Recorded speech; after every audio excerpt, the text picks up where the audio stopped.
Considering the perfect order of the universe, extremely sensitive values in motion during the experience of the Big Bang. Can you tell us about the order that began with the Big Bang, such as the cosmological concept and others, and how precise are? Yeah, so the fine-tuning problem, well, some people call them problems, the fine-tuning issues of the universe, well known and widely discussed in the physics.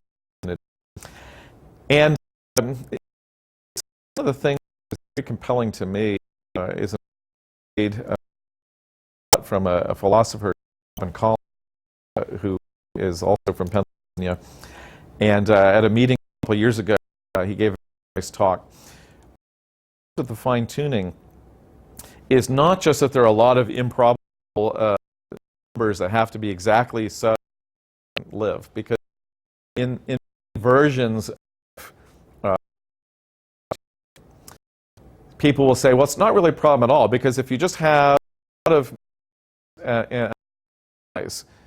and eventually just by random you will get the things that the analogy would be, suppose that you have a target for an, and you randomly shoot arrows everywhere, and if you have a prize, you will get one that hits the target.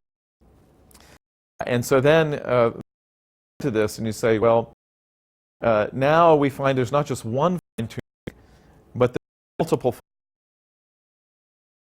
gravity, electrical force, the expansion of the universe, the speed of light, things pretty much exactly as they are, or life couldn't exist. And so some people would say that's not wrong, because again, if you have different chances of these different universes, then eventually, you'll be able to hit all these different things. But in that thinking that you have a target, you shoot a bunch of ways, one target, then you go to the next target, and you do the same thing, you get all these answers. The problem is, tuning programs that we know of, they all have to be simultaneous.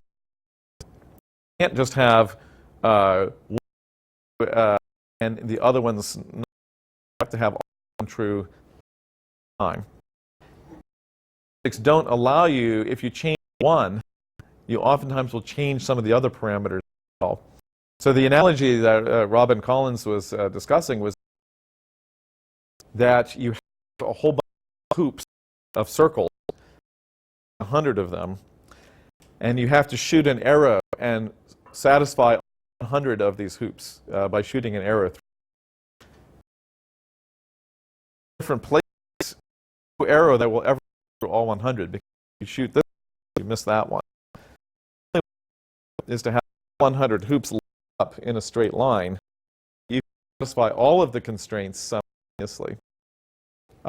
Then you have the hoop line. Right? So even arrows, if the hoops are not lined up, no arrow will satisfy all of the 100 at the same time. Even in a universe where you have attempts, if the hoops are lined up, you can't get something that satisfies all the conditions at the same time. So we have a question, a larger question, which is, how is it even possible that there is any type of universe that could allow life? All of these conditions be satisfied at the same time. If one of them is wrong, then it works.